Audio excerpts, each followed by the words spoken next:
Shalom. Kita bersyukur kepada Tuhan sore hari ini kita kembali lagi bersama-sama beribadah. Dan kita akan mulai ibadah kita. Kita sama-sama angkat pujian yang mengatakan aku mau cinta Yesus selamanya.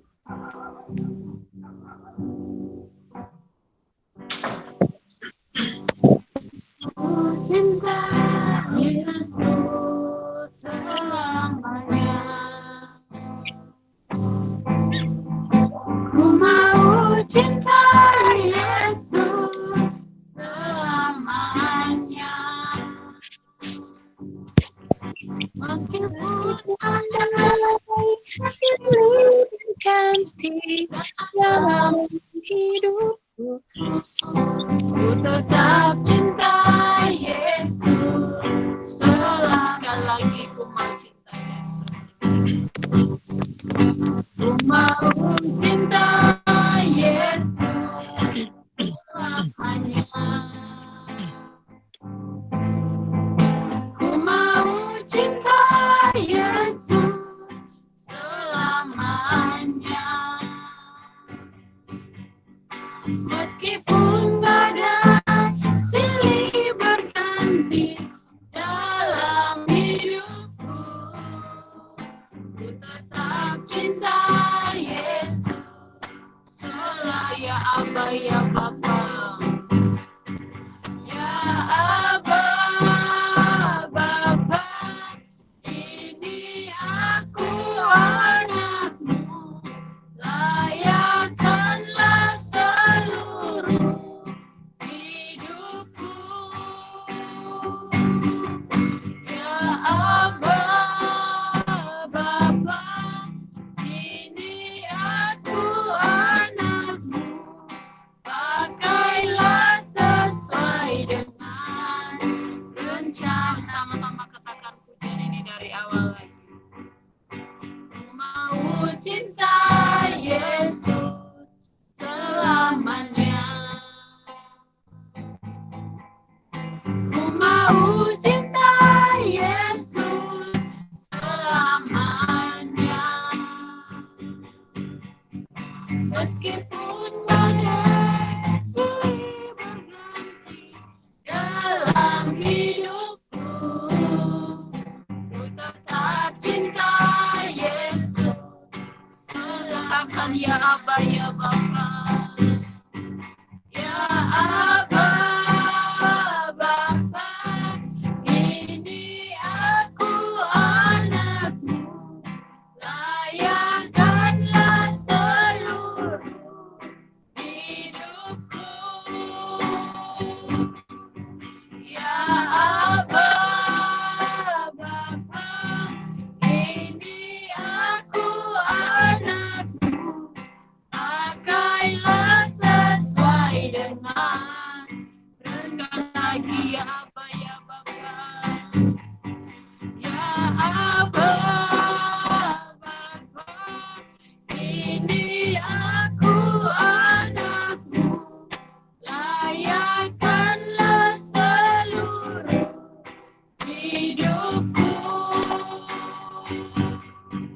Ya Aba, Bapa, ini aku anakmu, pakailah sesuai dengan pakailah sesuai dengan rencana. Pakailah sesuai dengan rencanamu. Dengan kasih Kristus kali ya, bahwa kita mendoa pembukaan. Mari kita satu hati dalam doa. Kami bersyukur Tuhan buat hari yang indah yang Kau berikan dalam hidup kami hingga saat ini. Tuhan, terima kasih buat waktu dan kesempatan yang Tuhan sudah percayakan buat kami hingga saat ini. Kami masih datang untuk memuji dan menyembah akan Engkau. Itu adalah bukti cinta-Mu dalam hidup kami Tuhan. Bapa yang baik, kami mau memuji, kami mau menyembah-Mu dan kami juga ingin mendengarkan Tuhan kebenaran-Mu. Biarlah apa yang nanti disampaikan Tuhan, biarlah kami dapat melakukannya dalam hidup kami ya Tuhan Yesus. Biarlah ibadah pada sore hari ini Tuhan menjadi berkat bagi kami semua yang ikut pada sore hari ini. Dalam nama Tuhan Yesus kami berdoa. Haleluya, haleluya. Amin. Terima kasih. Shalom sekali lagi.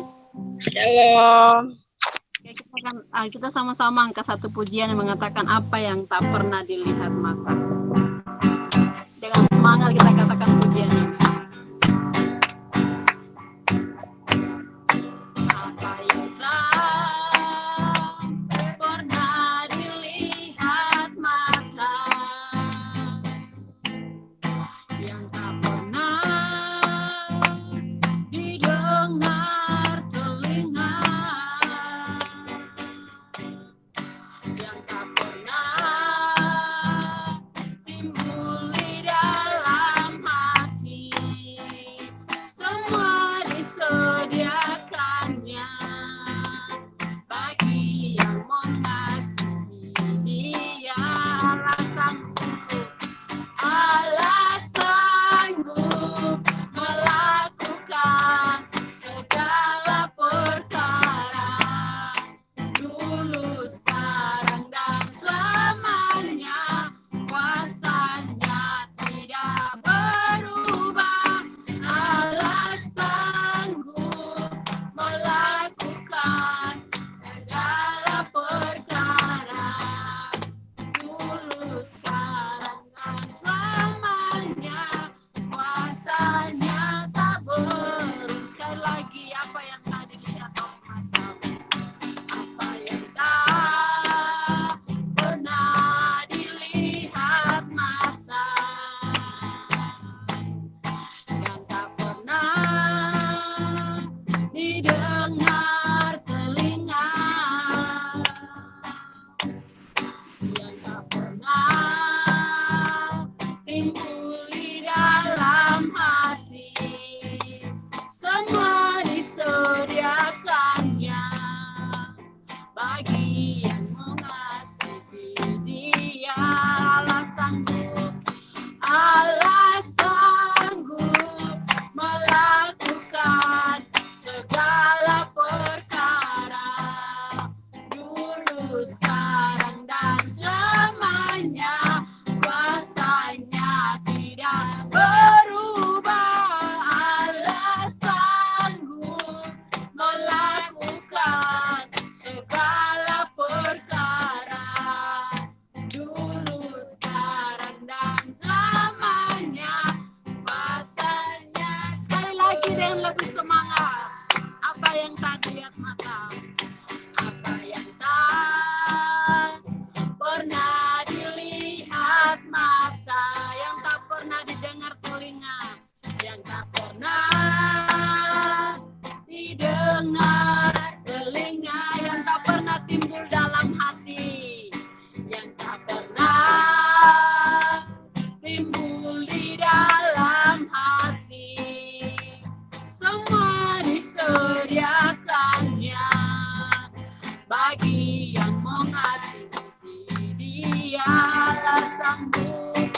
Allah sanggup melakukan segala perkara, dulu, sekarang, dan selamanya.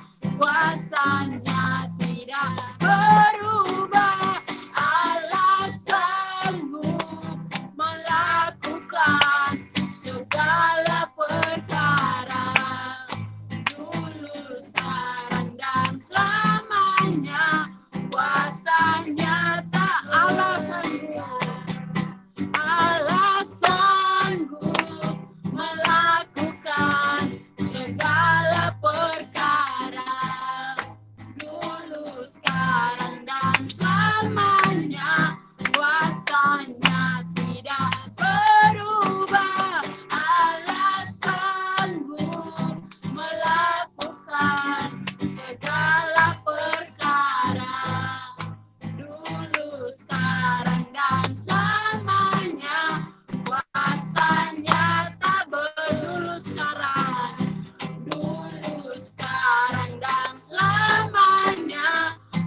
saya memberikan kesempatan untuk kita semua yang ingin menyaksikan kasih Tuhan.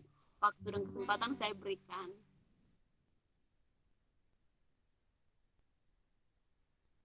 Kalau ada yang ingin menceritakan kebaikan Tuhan 1 minggu lamanya, boleh. Ciri ini ada, Ci. Kurang dengar suaranya. Aku nggak dengar apaan. Kesaksian. Oh.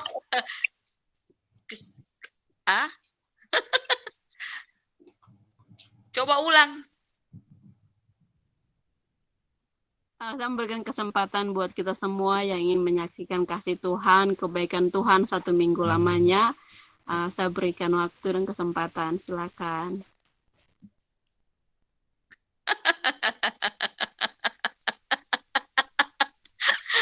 Ayo April, Iren. Kalau aku jangan ditanya, nanti panjang kali lebar, hasilnya luas kemana-mana. Atau Kak? Meluber. Ayo April, Iren. Nyanyi Kak. Oh, nyanyi deh, coba silakan, ayo. Enggak.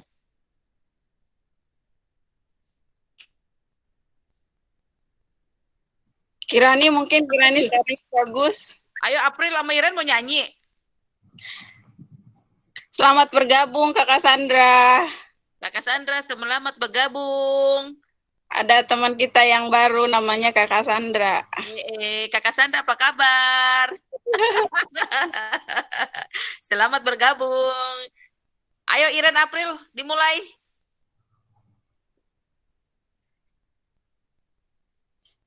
Mungkin belum ada kali, Ros. Ayo Iren, April, moodnya dibuka.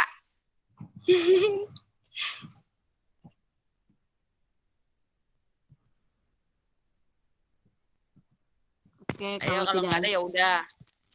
Kita ingin menyiapkan hati kita untuk mendengarkan kebenaran firman Tuhan, dan kita sama-sama angkat puja mengatakan bagaikan bejana.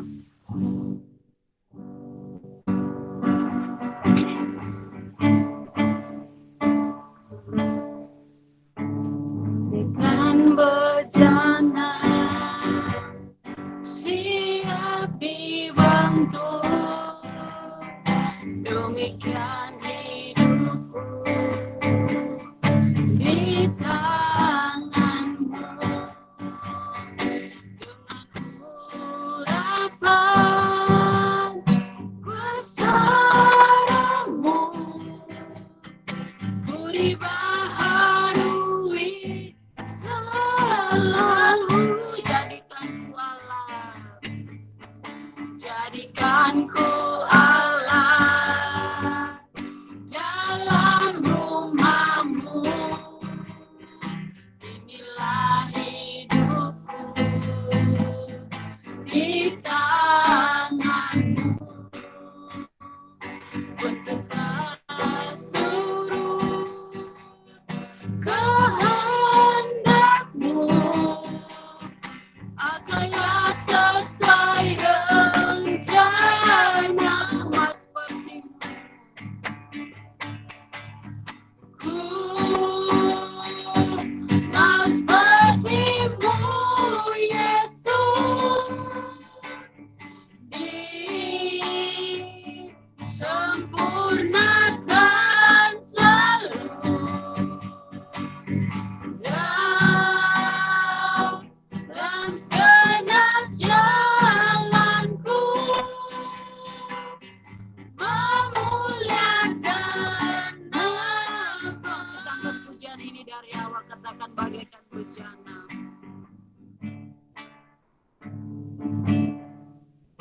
Bagaikan bejana siap dibentuk, demikian hidupku di tangan-Mu, dengan urapan kuasa Roh-Mu, ku dibaharui selalu. Jadikanku Allah, jadikanku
Mari semua kita bersatu dalam doa. Bapa kami yang baik, Bapa yang ada di dalam surga, terima kasih Tuhan buat sore hari ini Tuhan, di mana anak-anak-Mu Tuhan boleh bersatu hati, kami berkumpul, kami memuji, meninggikan Engkau, walaupun dengan segala keterbatasan yang ada Tuhan, tapi kami percaya di saat 2-3 orang berkumpul di dalam nama-Mu, Engkau hadir Tuhan. Dan kami mau serahkan waktu kami pada sore hari ini ke dalam tangan-Mu, karena kami percaya ada satu pengajaran, ada suatu hal yang dibagikan pada sore ini yang berasal dari Engkau Tuhan. Urapi bibir mulut hamba-Mu ini Tuhan, biar apa yang boleh keluar dari mulut ini semuanya hanya adalah untuk hormat kemuliaan nama-Mu Tuhan. Dan kami percaya pada saat firman-Mu dibagikan, ada suatu perubahan yang terjadi dalam hidup kami Tuhan, yang semata-mata hanya untuk memuliakan nama-Mu. Terima kasih Tuhan, dan sebelumnya kami mau bersatu hati, kami mau patahkan setiap serangan-serangan yang ada, serangan dari si jahat, dan kami mau bersatu hati dalam nama Tuhan Yesus, kami patahkan, kami hancurkan di dalam nama Tuhan Yesus setiap hal-hal yang jahat yang berusaha mencuri kebenaran firman-Mu pada sore hari ini Tuhan. Kami serahkan seluruh waktu ini ke dalam tangan-Mu, dan kami percaya Roh Kudus bekerja atas setiap kami. Biar telinga kami boleh mendengar, boleh melakukan, dan boleh tertanam dalam hati kami untuk berbuah. Terima kasih Tuhan, kami serahkan seluruhnya ke dalam tangan-Mu hanya di dalam nama Tuhan Yesus yang hidup, yang kami percaya. Amin. Shalom semua. Shalom. Shalom. Shalom. Shalom. Ini sembari saya share ya. Suara jelas ya tapi ya? Jelas. Ya? Sebentar, saya sembari share. Topik sore hari ini tentang apa? Kalau teman-teman baca nyimak undangannya. Kemah suci. Kemah suci. Iya, Kemah suci. Waduh, semuanya dapat sepeda. Coba sebentar. Muncul nggak? Belum ya? Coba kita tunggu sebentar. Bang, Pak. Belum muncul ya? Belum. Belum kok. Waduh, lemot. Sebentar ya.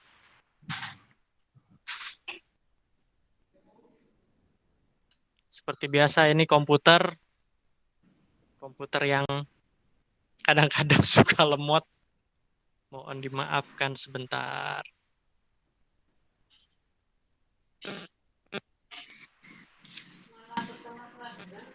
Ya, sembari kita menunggu ini, teman-teman semua tahu ya, kalau yang namanya kemah suci itu apa? Kita interaktif aja ya. Buka aja mic-nya, celetak-celetuk aja supaya hidup gitu. Supaya yang hidup jangan yang ngomong gitu. Biar semua kan di sini kan sore ini kan hadir nih, biar semuanya kelihatan hidup gitu. Iya. Kemah suci itu apa sih kemah suci? Yo. Ini kuis lagi nih. Ayo, ada yang jawab? Kemah suci tempat kudus. Kemah suci tempat kudus. Tempat kudus gimana nih maksudnya nih, Ci? Tempat kudusnya Tuhan Yesus. Tempat kudusnya Tuhan Yesus. Ada lagi jawaban lain yang mau menambahkan? Wah, Ciri ini mah nggak pernah salah pokoknya. Itu pasti bener lah jawabannya. Kalau salah mah salah aja. Kalau salah, salah aja. Jangan. Ya kalau salah ya maksudnya kalau salah dikasih tahu. Kalau salah dimaafkan, itu yang benar. Kalau salah, selain dikasih tahu juga butuh dimaafkan. Ini ayo yang lain, yang lain. Ayo yang lain, gimana? Kemah suci itu apa? Sembari nunggu ini komputer jadi bener. Kayaknya itu apa Bu Yusi mau jawab tuh udah. Bu Yusi. Kak Yusi, coba jawab. Coba Kak Yusi, wah hilang tuh suaranya. April, Liren, ayo.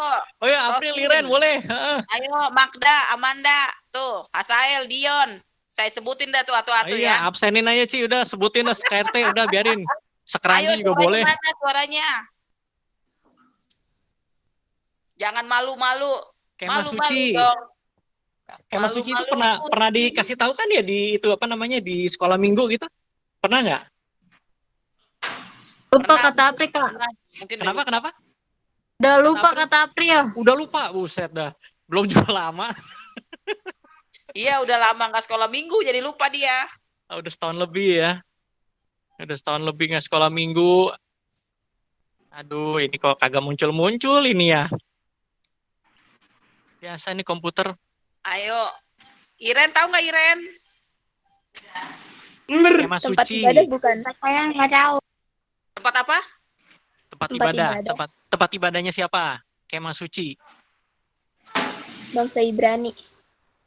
Bangsa Israel ya. Tempat ibadahnya bangsa Israel. Terus apa lagi? Ayo, yang lain masa? Yang jawab pasti kalau nggak April, Kalia, Karini gitu. Terus siapa lagi nih? Padahal yang ini banyak. Roslin Kupang nih teman-temannya. Ayo Roslin yang di Kupang. Atau Roslin kakak Kupang. Noi. Kakak Noi yang main gitar tadi ya? Bukan, itu adik. Berta. Berta, adik Oh. Berta. Berta. Adik Berta. Ini apa sebentar ya, saya sembari ini saya coba ambil alternatif yang lain dulu deh. Ini komputer seperti biasa ini suka agak-agak. Mohon maaf ya, sebentar tadi udah bisa. Gak apa-apa, sekarang gak apa-apa, santai aja kok. Tenang aja, Belanda masih jauh. Belanda masih jauh. Ciri ini. Sebentar, saya pindah ke Hasael ntar ya. Soalnya kalau nggak ada gambar nggak asik nih. Iya bener, emang. Saya paling suka kalau ini apa-apa tuh pakai gambar. Biar kelihatan. Lebih ini aja, lebih enak dilihatnya. Sebentar ya teman-teman, mohon maaf sebentar.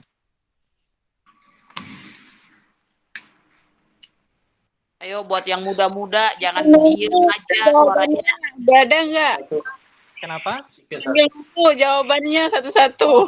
Sudah muncul nih, sudah muncul. Ini masih itu, the tabernacle ya. Yes, bener Cil ini. Habis dong. Kemah suci, The Tabernacle. Nih, sebentar. Ya, jadi kemah suci itu atau bisa dibilang apa dibuat oleh pertama kali oleh siapa? Ayo, waktu itu Tuhan merintahkan siapa untuk bikin kemah suci? Ada yang tahu? Tuhan perintahkan kepada siapa waktu itu? Pada bangsa Israel, tapi siapa tepatnya? Ada yang tahu nggak? Wah, pada diem lagi nih. Saya ditinggal lagi sendirian nih kayaknya nih. Musa bukan ke William. Musa, ya Musa. Hah? Benar, Musa. Benar, Ci, Musa. Nah, kemah suci, kata kemah sendiri itu berasalnya itu asal katanya itu adalah dari kata miskan. Nah, bahasa Ibrani, so tahu nih saya. Bacanya benar apa enggak? Saya nggak pernah kuliah tentang bahasa Ibrani. Jadi kalau secara hurufnya kita baca miskan, bahasa Ibrani. Nah, artinya itu apa? Miskan itu. Arti kata dari miskan itu adalah tempat tinggal Allah. Ya, ini pelan-pelan nih kita ikutin. Kemah itu asal katanya bahasa Ibrani yaitu miskan, yang artinya tempat tinggal Allah. Nah, kok bisa jadi the tabernacle? Tabernacle itu bahasa Inggris. Nah, kata kemah itu sendiri dalam bahasa Latin itu disebut tabernaculum. Tabernaculum, sehingga diadopsi dalam bahasa Inggris namanya adalah tabernacle. Seperti yang kita kenal, tabernakel Musa, kemah suci Musa gitu. Atau bait Allah, kalau setelah bangsa Israel mendirikan bait Allah, di sana Salomo yang buat kan itu bait Allah. Nah, kenapa saya masih bilang ini kemah suci? Karena kalau kemah suci itu tuh benar-benar nunjukin pertama kali waktu Tuhan menginstruksikan Musa untuk membangunnya. Gambarannya kayak gimana? Nih kita lihat gambarnya nih. Nah, keren nggak? Jadi waktu pas bangsa Israel keluar dari Mesir, Tuhan tuntun, itu kemah suci itu dibangun di tengah-tengah, sekelilingnya itulah adalah bangsa Israel. Dan di sana, seperti teman-teman lihat, itu ada kemuliaan Allah tuh. kemuliaan Allah hadir sepanjang setiap saat bersama dengan tabut Allah, dan itu bentuknya seperti itu. Kurang lebih gambarannya. Jadi itu seperti kalau kita baca di Keluaran 40 ayat 38, itu sebab awan Tuhan itu ada di atas kemah suci pada siang hari. Dan pada malam hari ada api di dalamnya. Di depan mata seluruh umat Israel pada tempat mereka berkemah. Jadi yang kalau kita lihat ini kondisi yang menggambarkan, lukisan menggambarkan pada saat malam hari. Di mana di kemah suci itu, bagian belakangnya, yaitu bagian yang ruang maha suci, itu tuh ada kemuliaan Allah dan itu ada api tuh. Ini malam kan. Seperti di Keluaran 40 ayat 38. Jadi ini sore hari ini nih kita lagi belajar untuk membayangkan dan melihat secara visual lah. Kemah suci itu seperti apa. Supaya kita paham, jangan cuma dengar, oh bait Allah terdiri atas 3 bagian, terus ada peralatan-peralatannya, tapi kayak apa sih? Bagaimana Allah kita itu yang luar biasa, hidup, dan bikin mujizatnya itu depan mata. Makanya tadi kan dibilang, sebab awan Tuhan itu ada di atas kemah suci pada siang hari. Dan pada malam hari ada api di dalamnya. Di depan mata seluruh umat Israel pada tempat mereka berkemah. Lihat, sekelilingnya itu adalah umat Israel yang terdiri atas berapa suku? Sembari buka mic-nya jawab. 12. Berapa suku? Ada 12. Siapa tuh yang jawab? Asael ya? Ael. Asael. Bukan. Curang. Bukan. Siapa? Dion. Enggak saya. Asael. Nggak boleh. Kalau keluarga nggak boleh jawab itu biasanya. Kalau undian gitu tuh nggak boleh diikuti oleh keluarga beserta karyawan kan biasanya gitu. Oh iya. Boleh. Nggak boleh jawab itu sebenarnya. Hadiahnya, Itu di depan. Hah? Kenapa? hadiahnya buat saya. Hadiahnya jadi diambil lagi, diserahkan ke departemen sosial ini. Lanjut. Ya. Nah, itu di depan mata. Garis bawahi di depan mata. Jadi bayangkan kalau kita ini sebagai umat Israel, itu di depan mata kita itu. Kemah sucinya kayak gitu. Ya. Kita next nih, gambar berikutnya. Kan di tempat mereka berkemah. Ada 12 suku Israel yang berkemah di sekeliling di sekeliling kemah suci. Ini kan kalau teman-teman lihat, itu di tengah-tengahnya tuh, kelihatan nggak? Itu kemah sucinya di sana, di tengah-tengah. Sekelilingnya itu adalah orang-orang Israel. Nih, saya kursornya bisa jalan nih. Kelihatan nggak kursornya? Kecil. Nah, ini Kelihatan. kemah sucinya, di sekelilingnya itu adalah 12 suku Israel. Nah, pembagiannya pun unik. Itu Tuhan yang netepin. Itu adalah formasi salib. Jadi Tuhan kita itu adalah Tuhan yang penuh keteraturan. Tuhan yang selalu tahu harus bagaimana dia, karena dia Tuhan. Dia tahu harus gimana dan dia tahu ujungnya mau kemana. Jadi di sini nih, kenapa dia bentuk itu seperti salib? Karena dia mau menggambarkan bahwa ini loh rancangan Tuhan ke depannya nih. Karya keselamatan yang Tuhan buat bukan hanya untuk bangsa Israel, tapi untuk seluruh umat manusia. Jadi kalau bicara 12 suku Israel, itu jumlah-jumlahnya tuh kalau teman-teman perhatikan, ada 108.000, ada 157.400, 186.400, 151.450. Itu memang panjang pendeknya itu memang kurang lebih hampir membentuk salib kan.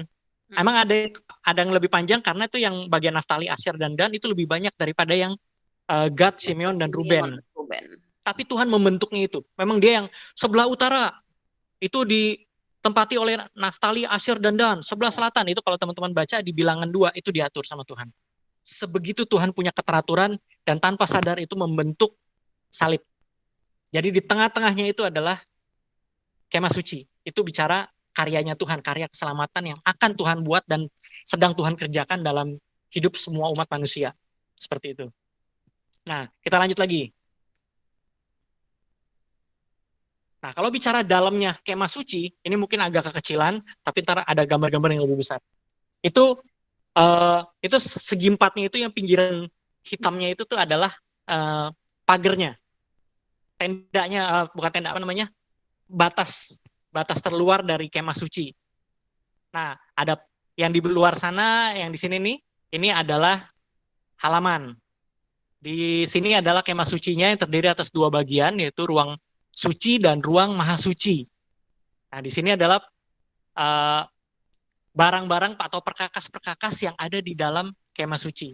Kita lihat satu-satu. Ini ada mesbah korban bakaran, ada bejana pembasuhan, kemudian ada menorah atau kaki dian atau kandil, kemudian ada meja roti sajian, ada yang namanya mesbah dupa emas, dan juga ada yang kita kenal itu adalah tabut perjanjian. Nah, sekarang kita lihat fotonya lagi nih.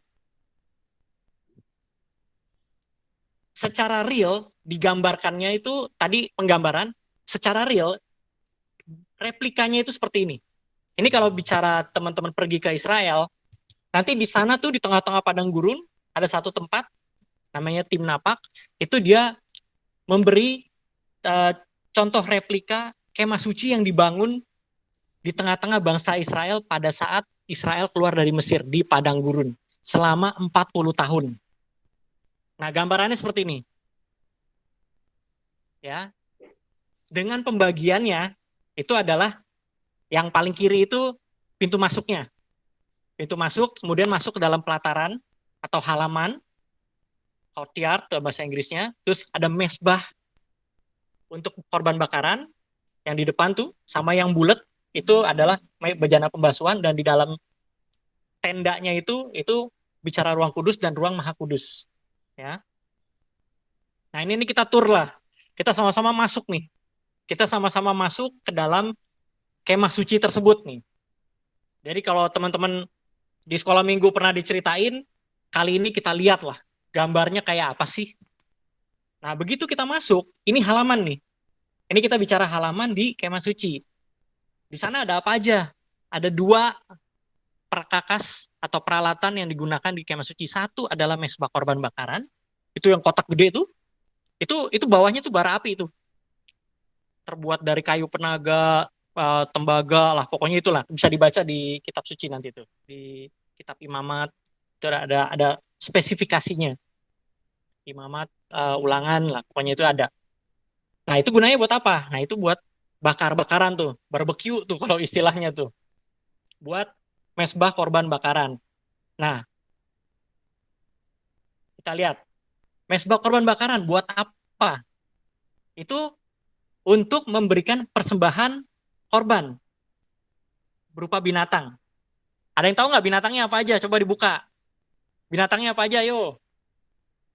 Korban untuk dibakar binatangnya apa aja? Teman-teman silakan. Domba, sapi, Terus ada lagi satu lagi tuh. kambing. Ya, satu lagi. Ada satu lagi bener. Ada 4 berarti ya. Ayo, satu lagi apa? Ayo. Ada sapi, kambing, domba, apa lagi tuh? Domba, Lembu bukan, kambing Pak? sih. Sebenarnya lembu, sapi itu di situ satu, kambing atau domba di situ juga gitu. Ada Siapa? satu lagi. Kirain apa April yang mau jawab tuh tadi? Ayo siapa? Ayo, nggak apa-apa. Bukan cacing. Siapa yang jawab cacing? Nggak ada ya? Bukan cacing. Ayo tadi tuh mau jawab tuh siapa tuh? Sapi, kambing, yang disebut di Alkitab tuh sapi, kambing, sama satu lagi burung. Saya jawab sendiri dah, kelamaan. Jadi sapi, kambing, burung. Dan itu dipersembahkannya kapan? Dipersembahkannya itu menurut ketentuan dari Tuhan itu adalah diadakan korban pagi dan korban petang. 2 kali dalam sehari itu ada korban pagi dan korban petang. Korban dibakar di sana. Jadi waktu selain dibakar, jadi disembelih dulu. Disembelih itu dipotong korbannya, terus kemudian darahnya itu dibubuhkan di tanduk-tanduk itu tuh, yang kalau dilihat dari kotak itu tuh ada tanduk tuh. Bicara tanduk-tanduk yang dikasih darah, itu juga melambangkan, makanya Yesus tuh dibilang tanduk keselamatan kita. Jadi melalui darah itu dosa kita ditebus. Nah, darahnya kemudian dicurahkan di sekeliling mesbah. Itu yang namanya mesbah korban tuh, yang dilakukan oleh imam pada saat melakukan korban di kemah suci. Oke, kita masuk berikutnya. Kita berjalan lebih jauh ke dalam kemah suci. Itu yang di depan paling ujung tadi itu pintu masuknya. Paling depan itu adalah mesbah korban. Kemudian ada yang namanya bejana pembasuhan. Itu isinya apa? Nanti diisi oleh, ada yang tahu? Sebut aja langsung. Air. Anggur ya? Ih, jangan anggur. Boros ya? banget. Air. Itu diisi oleh air. Gunanya buat apa? Gunanya buat wudu. Buat ke wudu. Untuk bersihkan tubuh. Untuk bersihkan tubuh dari kotoran setelah mempersembahkan korban.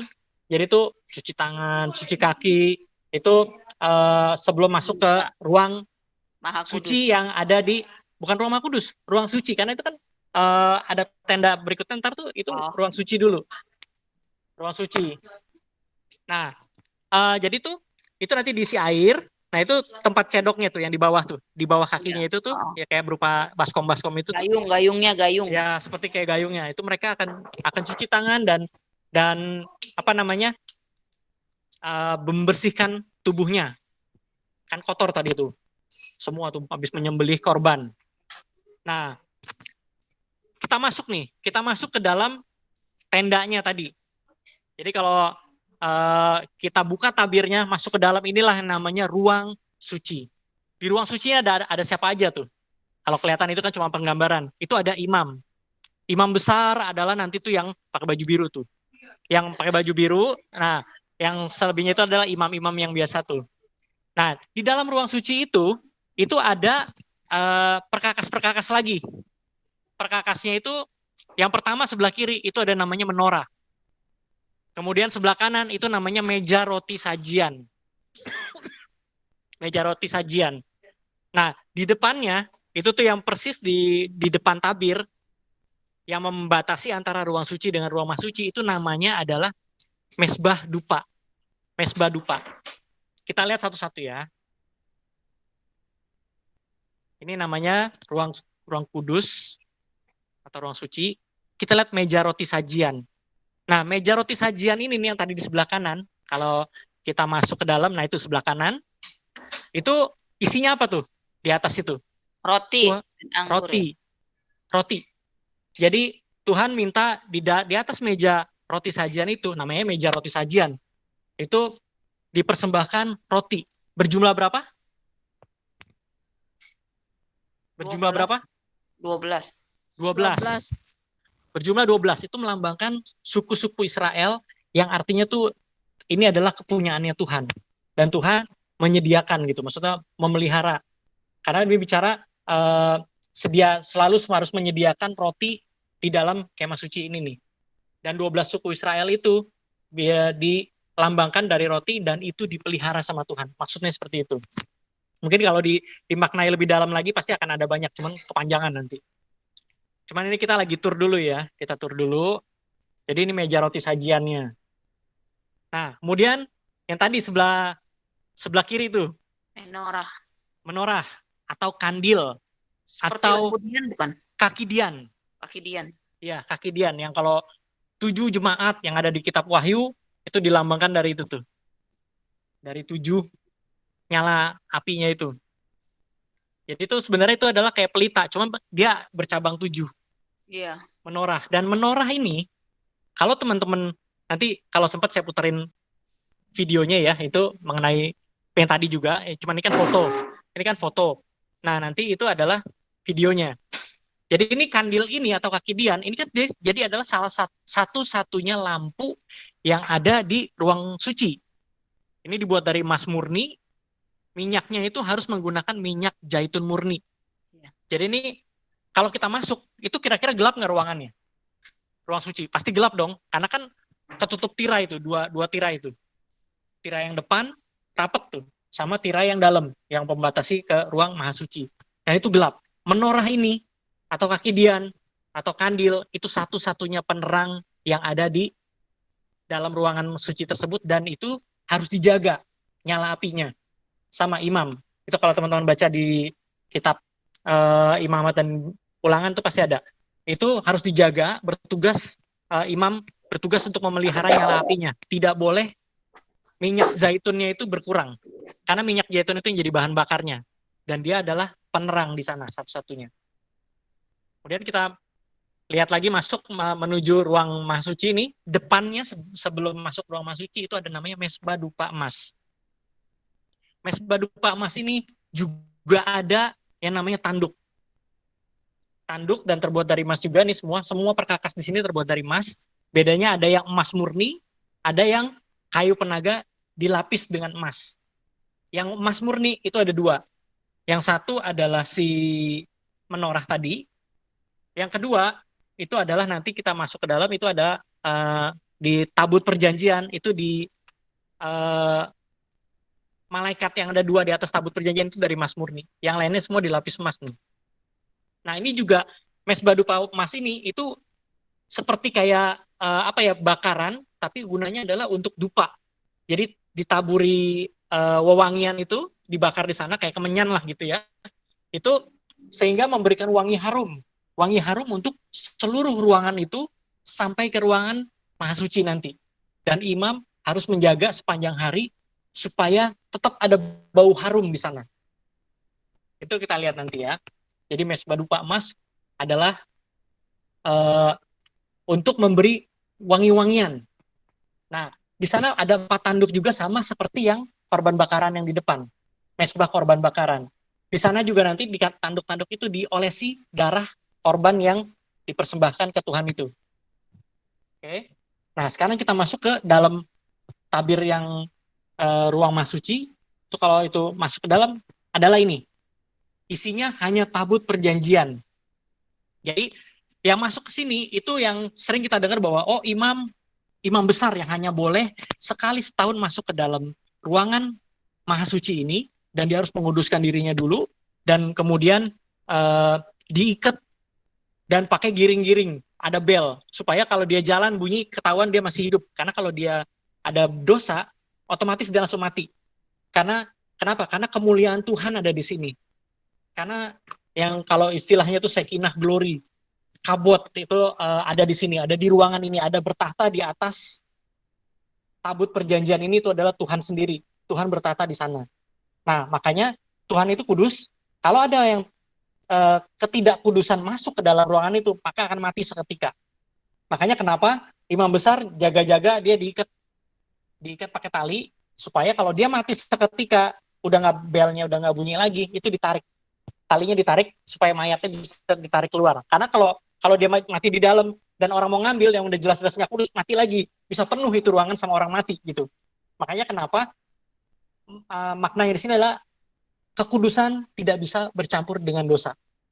Nah, kemudian kalau kita lihat di dalamnya, sebenarnya di dalam sana isinya teman-teman pasti udah sering dengar.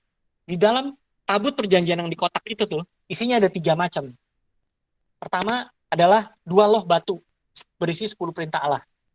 Kedua adalah 1 kayak seperti toples lah, 1 toples yang isinya mana yang di mana Tuhan kasih ke bangsa Israel selama 40 tahun untuk memberi makan. Kemudian yang ketiga adalah tongkat Harun yang berbunga. Tongkat Harun yang berbunga. Itu isinya. Nih, kurang lebih seperti ini penggambarannya. Ada kayak jok lah ya kita bilangnya, pokoknya satu tempat wadah berisi mana. Mana itu kayak apa? Mana itu kurang lebih kayak ketumbar. Tahu kalau biasa masak di dapur itu ketumbar kurang lebih bulat-bulat kayak gitu katanya. Saya juga nggak tahu, tapi emang itu seperti itu penggambarannya dan emang itu. Dan ada tongkat Harun yang tadinya polos karena pada saat itu pemilihan siapa yang akan jadi imam besar itu tongkat siapa itu yang akan bertumbuh, itulah yang akan ditunjuk Tuhan artinya. Dan itu berbunga. Tongkat Harun punyanya si Harun. Harun itu adalah kakaknya Musa. Dari suku Lewi, Musa pun dari suku Lewi. Nah, kemudian ada apa lagi? 2 loh batu. 2 loh batu itu adalah berisi 10 perintah Allah. 10 perintah Allah yang ada 2 loh batu di sini itu adalah bukan 10 perintah Allah yang pertama. Jadi 2 loh batu ini sebenarnya ditulis 2 kali. Yang pertama waktu Musa naik ke gunung Sinai dan dikasih Tuhan sendiri yang tulis pakai jarinya.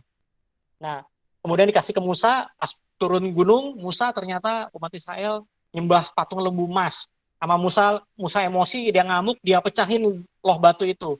Nah, kemudian Tuhan suruh lagi, naik lagi ke gunung gitu kan. Bawa lagi 2 loh batu baru gitu kan. Nah, itu ditulis ulang. Jadi 2 loh batu ini ada 2 loh batu yang buatan yang kedua. Karena yang originalnya itu udah hancur sama Musa tuh, gara-gara dipecahin sama Musa, gara-gara dia kesel.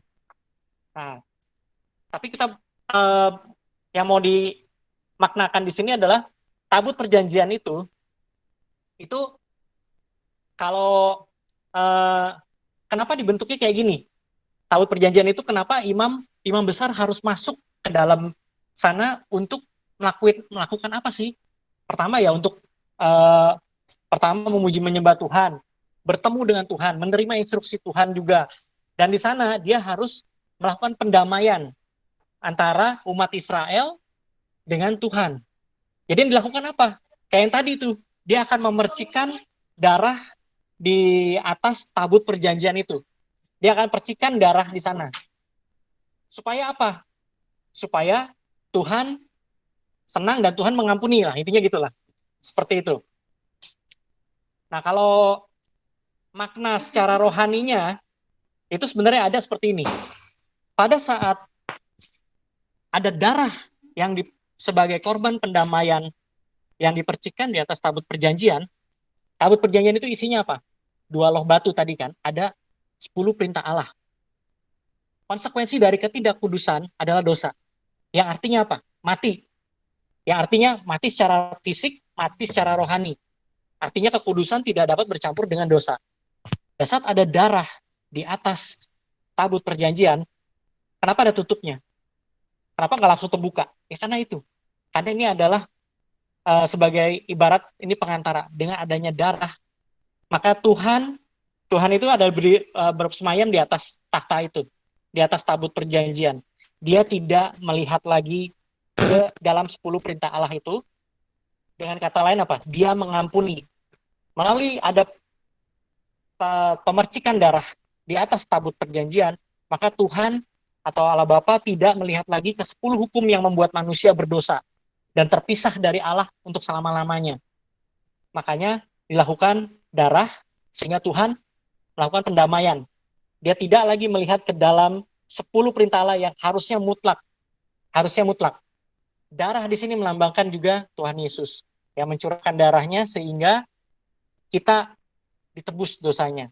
Sehingga Allah Bapa tidak lagi melihat ke dalam hukum yang harusnya dipatuhi oleh manusia. Semua manusia berdosa. Makanya kenapa ada pengantara di sana. Ya.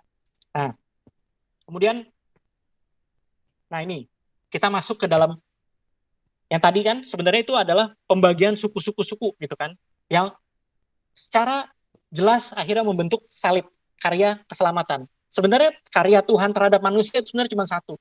Karena cintanya yang begitu besar, maka intinya dia mau manusia itu tidak sampai tersesat, tidak sampai berdosa, tidak sampai terpisah dari Allah. Karena manusia itu dibuat Allah harus kembali kepada Allah, bukan nyangkut di neraka selama-lamanya. Makanya karya keselamatan itu sudah dimulai dari sejak manusia dibentuk sebenarnya. Dari semenjak manusia jatuh dalam dosa, manusia disuruh pergi ke Mesir, dan dari Mesir akhirnya dibebaskan oleh Tuhan dengan dituntun. Nah ini, 12 suku Israel membentuk salib. Kemudian kalau kita lihat yang warna biru itu adalah kemah sucinya. Dan warna-warna yang di sana itu adalah perkakas-perkakas yang tadi kita lihat, yang mana itu juga membentuk salib. Formasinya itu adalah formasi salib juga. Mulai dari mesbah korban bakaran yang warna putih. Kemudian ada bejana pembasuhan atau kolam pembasuhan. Terus kemudian masuk ke dalamnya itu adalah di kiri dan kanan itu adalah menorah, ada meja roti sajian, dan ada mesbah dupa emas. Dan yang paling atas yang merah itu adalah di ruang Maha Kudus itu ada takhta Allah. Jadi itu pun menggambarkan salib. Semua dibuat keteraturan. Tuhan menginginkan keteraturan dalam hidup kita yang tujuannya satu, supaya kita bukan dikekang, bukan masalah dikekang, bukan masalah dilarang-larang, tapi Tuhan pengen kita selamat. Tuhan pingin setiap kita yang dengerin firman Tuhan itu diselamatkan. Seperti itu. Itu gambaran secara umumnya. Nah ini mungkin kekecilan bisa di zoom sendiri, dicubit-cubit itunya deh layarnya. Nah ini bicara yang tadi juga, cuman ini secara kartunnya gitu ya, di mana imam mempersembahkan korban. Ini yang boleh masuk dalam area ini adalah si imam dan imam besar. Imam itu masih seputaran sampai dengan ruang suci. Tapi kalau bicara masuk ke ruang maha suci itu imam besar. Yang berhak masuk, bukan berhak ya, yang boleh masuk Kalau berhak seolah-olah itu ada di manusia. Tapi kalau ini kita bicara boleh masuk dan dia harus ada syarat yang harus dipenuhi. Itu imam besar yang boleh masuk sampai dengan ruang mahsuci. Nah, sekarang nih kita ngomongin nih, dari tadi kita udah tur dari depan, masuk ke dalam, lihat mesbah korban bakaran, lihat bejana pembasuhan, masuk ke dalam ruang suci, ada menorah, ada meja roti sajian, ada mesbah 2 emas, kemudian kita masuk lagi ke dalam melalui tabir yang pemisah antara ruang suci dan ruang mahsuci adalah tabut perjanjian. Yang mana kalau bicara saat ini itu sudah tidak ada lagi batas karena Tuhan Yesus sudah menjadi pengantaranya. Jadi yang kemah suci yang Musa dibuat ini adalah sebenarnya adalah penggambaran dari yang karya keselamatan yang Tuhan mau lakukan dalam hidup kita. Nah, sekarang kita lihat maknanya. Kalau bicara makna, itu di bangsa Israel, itu jelas. Kita tadi udah sama-sama dengar bahwa itu adalah arti kata kemah. Itu adalah tempat Tuhan bertahta dan berdiam. Dan penyertaan Tuhan itu menuntun keluar dari Mesir dan di sanalah Tuhan memberi perintah. Jadi itu pada saat orang dituntun keluar dari Mesir, dibebaskan dari perbudakan yang melambangkan dosa di Mesir. Mesir itu melambangkan dosa. Dan kita diperbudak oleh dosa. Makanya Tuhan tuntun bangsa Israel, kita adalah bangsa Israel secara rohani pun, itu sama, itu kita dituntun untuk keluar dari perbudakan dosa oleh Tuhan, melalui tuntunannya yaitu melalui tabut perjanjian dan di dalam dibuat kemah suci supaya kita menjalankan hukum-hukum yang telah Tuhan tetapkan. Yang mana di sana ada imam besar. Ini kalau kita ngomongin bangsa Israel ya. Kayak tadi kan makanya kenapa tadi pertama saya kasih gambar karikatur, bagaimana Tuhan jelas-jelas di depan mata bangsa Israel. Kita pun Israel rohani, di depan mata kita Tuhan jelas-jelas sampai sekarang bikin mujizat. Jadi jangan pernah yang namanya kita pikir mujizat kan bangsa Israel doang. Kita mah enggak juga, siapa bilang gitu kan, sama kita juga. Nah, imam besar pada saat kemah suci itu ada, yang tadi, dia mendamaikan dosa antara umat Israel dengan Tuhan. Kemudian dia mengorbankan korban binatang, itu 2 kali sehari, pagi dan petang, dengan mencurahkan darahnya, dan darahnya itu dioleskan di tanduk-tanduk yang di depan, satu yang di mesbah korban bakaran, kemudian di dalam tanduk yang mesbah dupa, kemudian di atas tabut perjanjian itu dipercikan juga darah korban yang dipersembahkan sebagai korban tebusan, korban penebus dosa gitu. Nah, kemudian tugasnya imam besar apa lagi?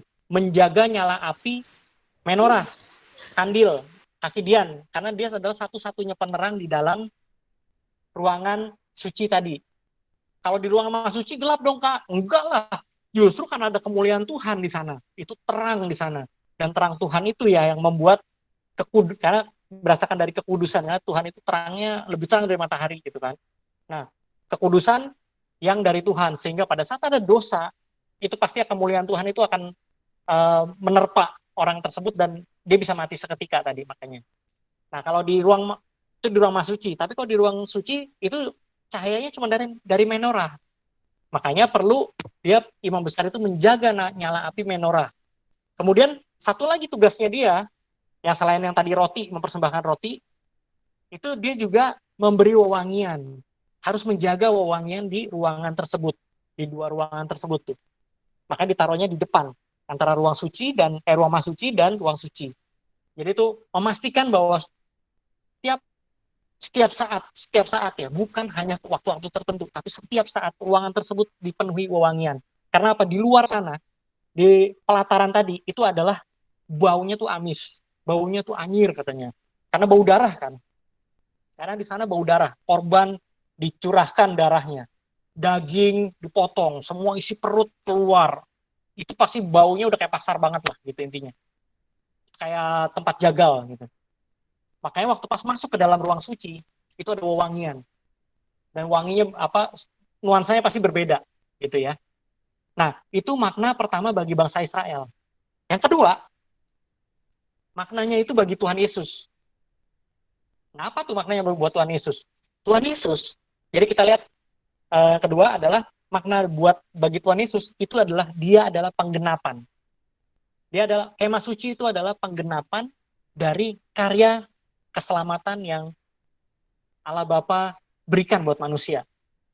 Jadi di mana dia kalau ini kan kalau saya tulis teman-teman bisa baca langsung, tapi kalau kita analogikan dengan kemah suci yang beserta peralatan-peralatannya, Tuhan Yesus dia adalah penggenapan, berarti dia adalah kemah suci itu sendiri, di mana di atas mezbah korban dia mempersembahkan darahnya dan nyawanya. Darahnya itu dicurahkan seperti pada saat bangsa Israel menebus dosanya dengan Tuhan. Di sana mempersembahkan korban pagi dan korban petang. Jadi Tuhan mempersembahkan nyawanya dan darahnya di atas mezbah. Lalu bejana pembasuhan. Itu bicara air pembersihan. Kalau di Tuhan Yesus, jadi itu adalah darahnya yang membersihkan orang untuk boleh masuk ke dalam ruang suci sampai pada akhirnya ruang maha suci. Melalui darahnya Tuhan membersihkan kita dari dosa. Nah, kemudian begitu masuk ruang maha suci itu ada menorah. Tuhan Yesus di sana bilang, "Aku adalah terang dunia." Jadi menorah itu pun melambangkan adalah satu-satunya terang yang ada di ruangan itu melambangkan Tuhan Yesus sendiri. Bahwa firman-Nya adalah terang dunia. Aku adalah terang dunia, garam dan terang dunia. Dan minyaknya, bicara minyak zaitun murni itu bicara adalah Roh Kudus yang ada di dalam dirinya yang pada akhirnya dicurahkan untuk seluruh manusia pada saat kita bertobat. Nah, dan dia sendiri itu adalah firman Tuhan yang harus ditaati. Dalam arti kata sebagai penerang, sebagai kalau ada lagu yang firman-Mu terang bagi kakiku, pelita bagi kakiku, terang bagi jalanku. Jadi Tuhan Yesus adalah firman Tuhan sendiri. Dia adalah terangnya itu sendiri. Nah, kemudian bicara meja roti. Meja roti, Yesus ada menggenapinya bahwa dia bilang ke kita melalui firman-Nya, "Aku adalah roti hidup." Dia adalah roti hidup. Manusia tidak dapat hidup melalui roti saja, tapi setiap firman yang keluar dari Allah itulah yang menghidupkannya. Menghidupkan kita semua. Dan melalui roti itu kita disediakan baik jasmani maupun rohani kita dipelihara. Lalu masuk lagi ke dalam ada yang namanya mezbah dupa. Mezbah dupa di mana wangi-wangian dan itu dibakar untuk kemuliaan Tuhan. Jadi dia adalah korban yang sempurna bagi penebusan dosa yang mana melalui hubungan dia dengan Bapa dan dia membuat wangi yang harum sehingga Tuhan dia layak berdiri di hadapan Allah Bapa. Karena ingat, dia juga 100% manusia, tapi dia bisa memberi contoh bahwa dia mau mempersembahkan hidupnya 100% untuk Tuhan. Sehingga wangian-wangian itu bekerja untuk kemuliaan Tuhan, dia bekerja untuk pelayanan Tuhan yang begitu luar biasa selama 3,5 tahun, dan itu menjadi dupa yang harum, di hadapan Allah Bapa. Sehingga dia pun layak bertemu muka dengan Tuhan, ya kalau dilambangkan dengan tabut perjanjian, dan dia bahkan menjadi pengantara kita untuk Tuhan Allah Bapa tidak lagi melihat 10 perintah Allah, karena siapapun tidak pernah ada yang bisa luput dari yang namanya hukum Tuhan. Karena tidak ada manusia yang bisa jalanin hukum Tuhan sampai dengan sedemikian sempurna. Makanya melalui darahnya, karena upah dosa ialah maut. Maut itu ditebus melalui darah Tuhan Yesus, sehingga udah lunas dibayar, sehingga Allah Bapa tidak lagi melihat ke 10 perintah Allah itu. Karena kita sudah ditebus oleh Tuhan. Nah, sekarang pertanyaannya ini nih. Bagaimana maknanya buat kita? Gitu. Tadi kita udah lihat buat bangsa Israel, buat Tuhan Yesus sendiri sebagai penggenapan. Nah, percuma kita cuma dengar dongeng begini aja, seperti didongengin, nothing happen gitu kan. Nah, enggak. Makanya pertanyaannya adalah, bagaimana dengan kita? Bukan bagaimana dengan kamu, sombong banget saya. Enggak. Bagaimana termasuk juga dengan saya? Bagaimana dengan kita semua? Bentar. Di dalam 1 Korintus 3 ayat 16, di sana dikatakan, "Tidak tahukah kamu bahwa kamu adalah bait Allah dan bahwa Roh Allah diam di dalam kamu?" Kemudian 1 Korintus 6 ayat 19 dan 20, "Atau tidak tahukah kamu bahwa tubuhmu adalah bait Roh Kudus yang diam di dalam kamu? Roh Kudus yang kamu peroleh dari Allah, dan bahwa kamu bukan milik kamu sendiri, sebab kamu telah dibeli dan harganya telah lunas dibayar. Karena itu muliakanlah Allah dengan tubuhmu." Nah, kemudian di Roma 12 ayat 1, itu bicara persembahan yang benar. Kita sering dengar baca mengenai firman Tuhan ini. Karena itu saudara-saudara, demi kemurahan Allah, aku menasihatkan kamu supaya kamu mempersembahkan tubuhmu sebagai persembahan yang hidup, yang kudus, dan yang berkenan kepada Allah. Itu adalah ibadahmu yang sejati.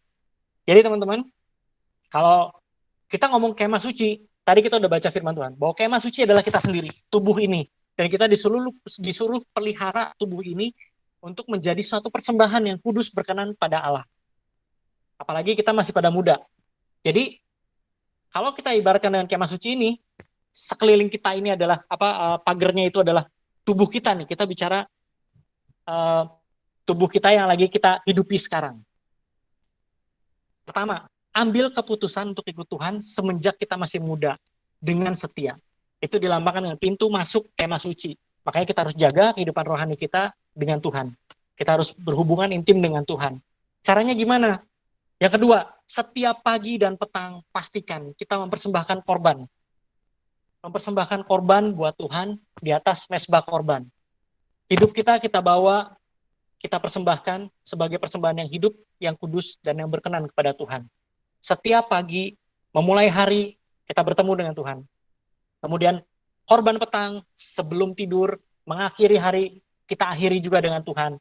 Kita bangun suatu komunikasi dengan Tuhan, memulai dan mengakhirinya, begitu juga seterusnya, hari berikutnya begitu seterusnya.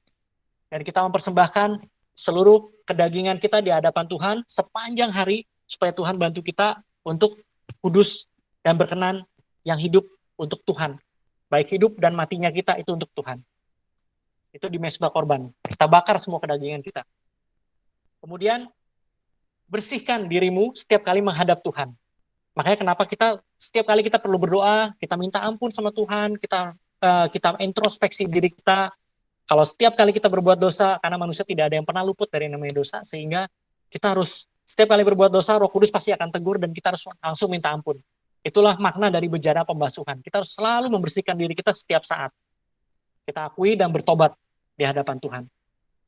Nah, kemudian kalau kita masuk ke dalam ruang Maha Kudus, di sana ruang Maha Kudus itu kita bicara masuk lebih dalam, dan di sana kita butuh yang namanya Roh Kudus. Kita butuh yang namanya firman Tuhan. Karena firman Tuhan itu adalah pelita bagi kakiku dan terang bagi jalanku.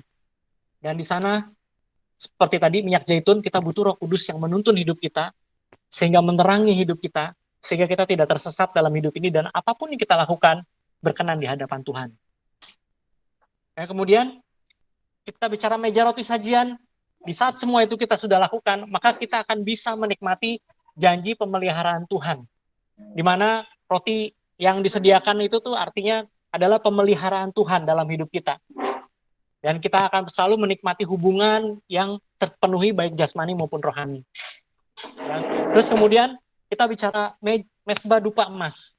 Kita harus selalu memberikan puji-pujian, penyembahan yang terbaik, yang tulus dan terbaik untuk Tuhan. Karena kalau bicara kita beribadah, pasti selalu worship leader bilang, mari saudara, kita menyembah Tuhan, kita berikan sebagai dupa yang harum di hadapan Tuhan. Itu bukan hanya sebatas kata-kata loh, tapi itu adalah maksud makna dari mezbah dupa emas. Jadi setiap doa, permohonan, puji-pujian, penyembahan dari orang benar, itu seperti mezbah dupa yang harum. Bisa dibaca di Wahyu juga, itu nanti ada. Itu doa orang benar, itu seperti dupa yang harum naik ke tahtanya Tuhan, ke Allah Bapa di surga. Itu seperti itu.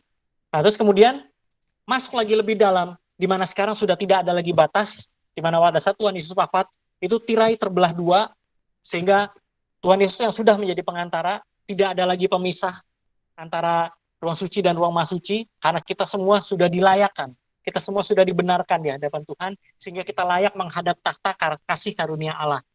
Dan itu makanya kenapa itu kita seperti masuk ke dalam ruang Maha Kudus. Jadi karena kita sudah dilayakkan, makanya kita berkenan, bersih untuk menghadap tahta kasih karunia Allah.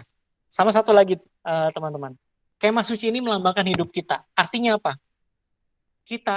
Keinginan kita ini harus ditundukkan, karena kitalah yang jadi imamnya. Kita adalah imam besar. Kita adalah imam besar atas hidup kita. Jadi kalau bicara kemah suci, imam besarnya Tuhan Yesus, betul. Itu adalah di makna pada saat Tuhan Yesus. Tapi kalau dimaknai oleh kita sendiri, kita sebagai kemah. Kalau Paulus bilang, suatu saat kemah kita yang ada di bumi ini akan dibongkar. Artinya apa? Kita akan meninggal di sini, pergi ke hadapan Allah Bapa untuk diadili, untuk menghadap pengadilan Tuhan atas segala apa yang sudah kita perbuat. Makanya kenapa sebagai imam besar kita harus selalu menghadap Tuhan, kita harus selalu terima tuntunan Tuhan, kita harus selalu membaca firman Tuhan, berdoa, berhubungan dengan Tuhan minimal 2 kali sehari. Korban pagi, korban petang, kita mempersembahkan tubuh kita, hidup di jalan terangnya Tuhan, dan kemudian kita akan menerima pemeliharaan Tuhan yang sempurna, sehingga pada saatnya nanti kita akan berhadapan muka dengan Tuhan Yesus beserta Allah Bapa, kita akan layak di hadapannya.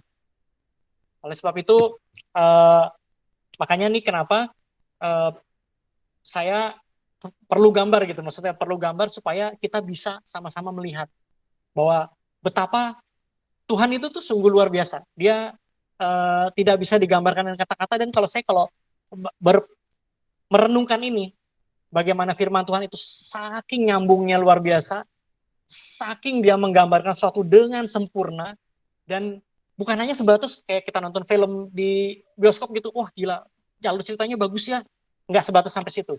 Tapi benar-benar ini adalah bicara hidup matinya kita nanti. Ini adalah bicara bagaimana kita nantinya akan diadili. Bagaimana kita begitu berharganya, umat pilihan Allah, imamat yang rajani, kita adalah imam-imam yang dilayakkan oleh Tuhan. Yang sungguh teman-teman sangat beruntung sudah bisa kenal Tuhan Yesus dari semenjak masih muda. Oleh sebab itu, hidup yang benar, pilih yang benar, yaitu dengan membaca firman Tuhan selalu, berdoa, dan percaya deh, hidup kita akan selalu dibuat beruntung sama Tuhan. Dan apapun yang kita kerjakan dibuat berhasil. Amin. Jadi, firman Tuhan yang saya sampaikan itu mengenai kemah suci, mudah-mudahan bisa dapat dipahami. Nanti tetap ini akan saya share. Nanti videonya kalau nggak saya share di YouTube lah. Videonya mau di-setel apa nggak usah nih? Ada Boleh. masukan? Mau lihat? Mau di-setel boleh ya? Sebentar, saya coba setel dulu. Cuman sebentar kok, dia itu cuman penggambaran mengenai apa namanya? Kemah suci yang tadi. Kalau tadi berupa foto, yang sekarang ini adalah berupa video. Sebentar.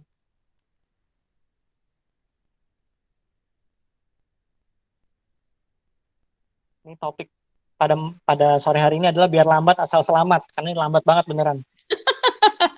Tapi firman sore hari ini kalau dengan ada gambar, terus ini jadi buat anak-anak muda bisa istilahnya apa ya, terobosan baru kali ya. Terobosan emang kita harus men-share firman Tuhan. Sebentar nih, ini udah lagi muter. Kalau cuma dengar doang kan kadang-kadang banyak anak muda yang bosen atau apa gitu. Kalau dengan ada gambar, terus ada cerita jalannya, mereka akan ngerti dan akan tahu dan akan melihat gitu. Ya, sebentar nih, Ci. Ada titik terang, sebentar. Nobar. Iya dong. Nobar, iya. Nonton bubar, jadi habis nonton kita bubar. Atau enggak promoy uang pehung. Habis cukur rambut tuh. Iya, si bulet ya. Bulet. Kalau kata Cireni si bulet nih. Bulet apa buluk? Bulet ya, kalau buluk mah buang atuh. Mau dimakan buluk. Bulet seperti yang lewat depan rumah dong. Tahu bulet. 500. Oh, itu mah dia mah dadakan. Oh, dadakan ya. Potong sendiri ya kok sama Cireni ya? Hah? Iya. Tapi keren, Hasael aja cakep dipotongnya, bagus. Sebentar. Bolehlah nyaingin Cilili. Itu sembari pakai ini bisa tuh sendiri orang gampang. Yang ingin Cilili buka salon. Ini sembari setel ya. Cuma suaranya emang nggak pakai suara ini ya. Jadi jangan kaget kalau nggak ada suara. Karena emang nggak ada suaranya. Paling suara saya kok. Suara 1, suara 2. Bentar. Belum muncul nih kayaknya. Biasa, kan topiknya kan biar lambat asal selamat.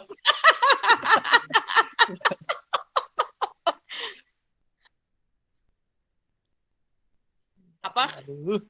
Apa ya nama bahasa Jawa ya? Alon-alon itu asal kali ya. lakon. Iya.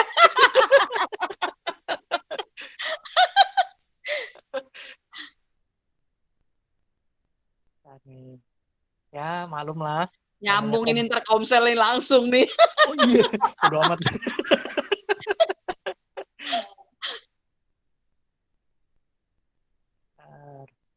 Nyambung komsel ini bawa sharing lagi.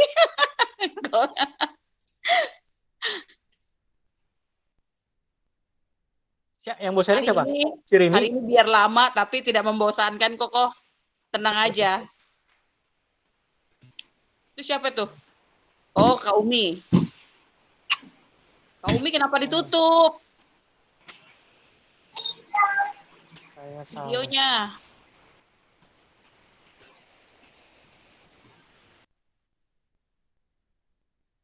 Bentar ya. Masih sabar ya. Stay tune ya, stay tune. Ini iklan emang suka begini, suka iklannya diulang-ulang 3 kali gitu kan. Ya, biasa kok. Sabar menunggu. Biasa, tanggung bulan kali kok. Sabar menunggu. Kayak namanya nonton gratisan ya mesti sabar lah. Ya, kalau bayar baru protes ya. Kalau bayar boleh dah teriak-teriak gitu kan, sambit-sambit gitu, gelas aqua, woi. Nonton gratis mau cepet nih gimana? Iya ya. Sebentar. Ini makanan popcorn jagung udah habis nih kok. Minum udah 2 botol ini habis nih. Malamnya nggak kunjung juga. Sabar, bener sabar. Pokoknya bagus aja. Sabar kok, tenang aja kok. Walaupun hari ini paling lama ini kayaknya nih ibadahnya. Paling lama ya, ada kita bubarin aja.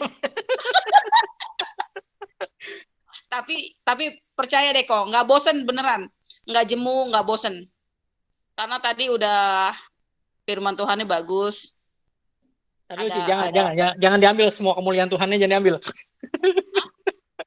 jangan mencuri kemuliaan Tuhan, nggak boleh. Oh, nggak boleh. Emang ngomongnya salah ya kok? Nggak boleh, iya. Iya, nggak boleh dipuji. Gimana ngomongnya kok? Udah biarinin aja. Aduh, astaga. Kan kalau salah harusnya dikasih tahu kok. Ya kalau emak di luar mah kalau salah ditabokin itu. Sebentar ya. Ini apa? Ini sebentar ya. Ini saya yang ini saya leave call dulu yang satu supaya ini saya join lagi biar bisa ini tadi ternyata mesti di refresh dia. Aduh, ini saya kasih tahu ya, ini kalau seandainya pergi ke Israel mahal loh, lagi pula nggak bisa sekarang, lagi pandemi.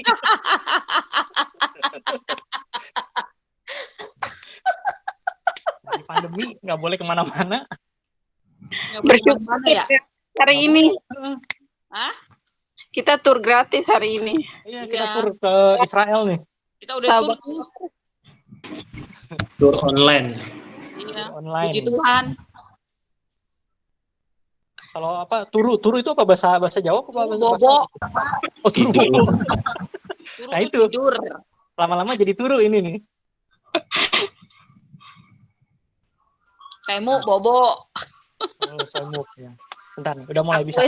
Aku wis turu kok. Hah? Aku wis turu. Burung adus. Ayo apa? Lia. April Iren bingung ini apa ya? Ini apa lagi nih bocah-bocah pada katanya. Nih udah mudah-mudahan bisa muncul nih. Mudah-mudahan bisa muncul. Bisanya dia bertahap. Ampuni dia Tuhan Yesus, benar-benar. bentar. Dia jalannya itu biar lambat asal selamat gitu. Namanya jalan keselamatan itu kecil. Iya. Lebar lah kalau yang yang nggak bener itu lebar. Boleh saja kok. Iya. Kok Iya, William malah mukanya jago. udah merah tuh. Mukanya udah merah. Mukanya udah sampai bulat begini nih tuh. Aduh, sebentar. Udah Ya. jalan nih padahal. Sabar, asar sampai ya kok. Ini cobaan nih. Kalau makanan cobain ini rame-rame ini. Kalau buat saya sendiri ini cobaan. Kalau buat saya sendiri ini cobaan. Tapi kalau ini rame-rame kita ada 14-13 orang, ini adalah cobain nih. Cobain mana makanannya kalau yang dicobain. Agak ada nih. Cobain nih pahitnya hidup begini nih.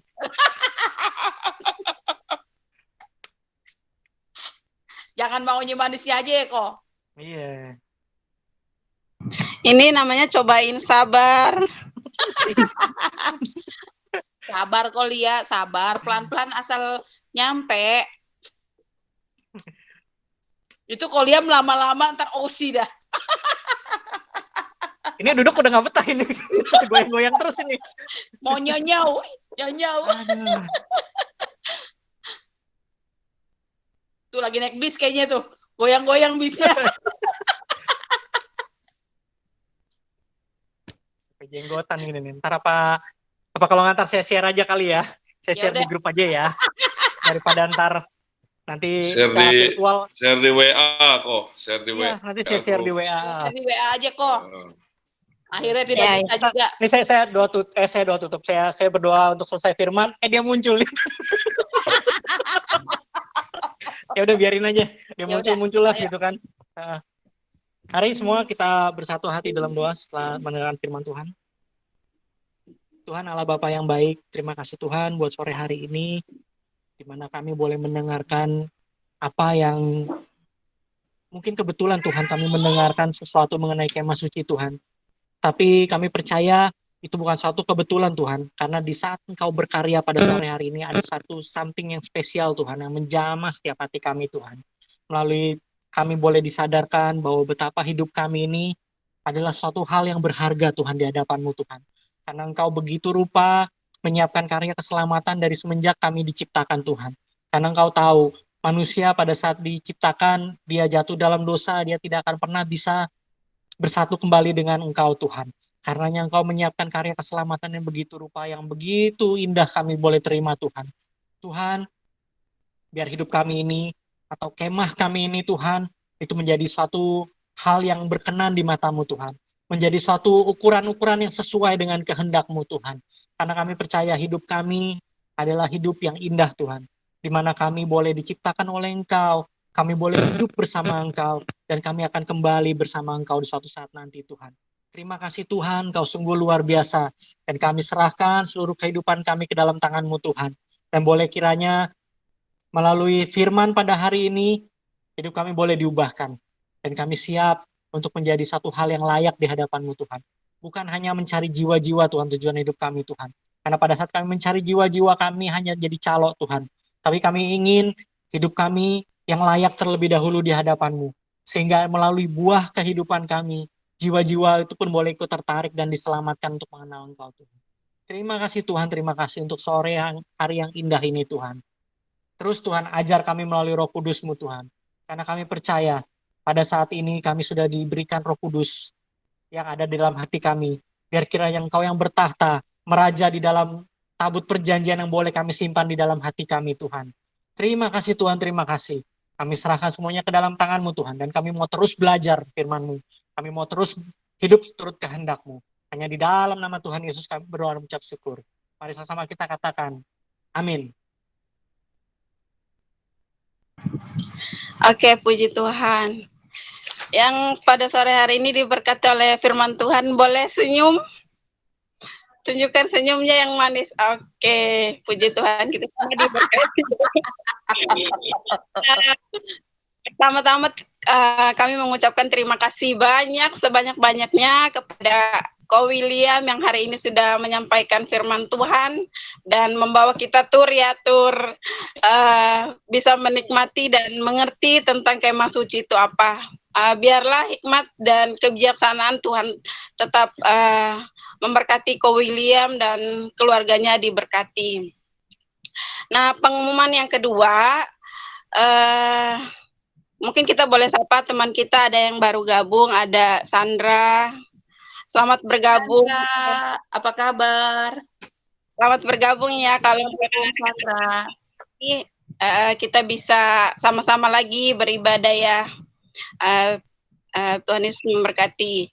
Dan terima kasih juga untuk teman-teman yang udah sempatkan waktu untuk kita sama-sama beribadah di YOC ini. Biarlah kita semakin hari semakin bertumbuh, kita sama-sama menjadi orang yang mau bertumbuh imannya ya, semakin hari semakin baik ke depannya.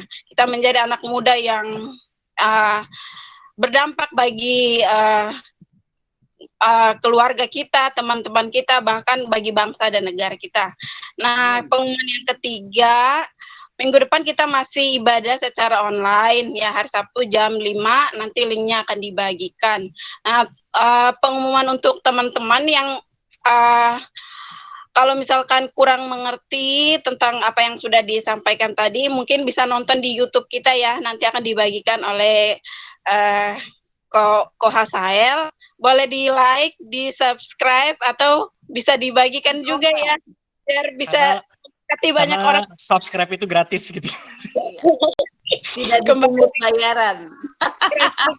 Guys, ya. Jadi bisa memberkati banyak orang juga. Mungkin hanya itu saja pengumuman pada sore hari ini.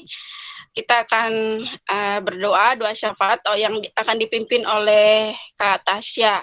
Oh iya, tambah satu lagi, kita berdoa buat teman kita Sinta yang di Kupang yang saat ini sakit, biar Tuhan yang menjamah. Mungkin Kak Tasya langsung saja. Nanti akan diakhiri oleh Ko Tony. Baik, kita berdoa ya. Selamat sore ya Bapak, terima kasih atas berkat pada hari ini ya Bapak, sehingga kami boleh beribadah pada hari ini ya Bapak. Ya Bapak, kami mau berdoa khususnya untuk Ko William yang telah bersedia untuk menyampaikan firman-Mu ya Bapak. Kiranya Tuhan Kamu memberkati untuk setiap kerinduannya, keluarganya, ataupun apapun yang sedang ia rindukan pada saat ini ya Bapak. Sehingga Ko William bisa melayani Engkau lebih lagi ya Bapak. Kamu berkati juga untuk pelayan hari ini, untuk WL ataupun untuk multimedia yang telah melayani Engkau ya Bapak. Kiranya Tuhan Kamu berkati mereka ya Tuhan, Kamu berkati untuk setiap kehidupan mereka ya Bapak.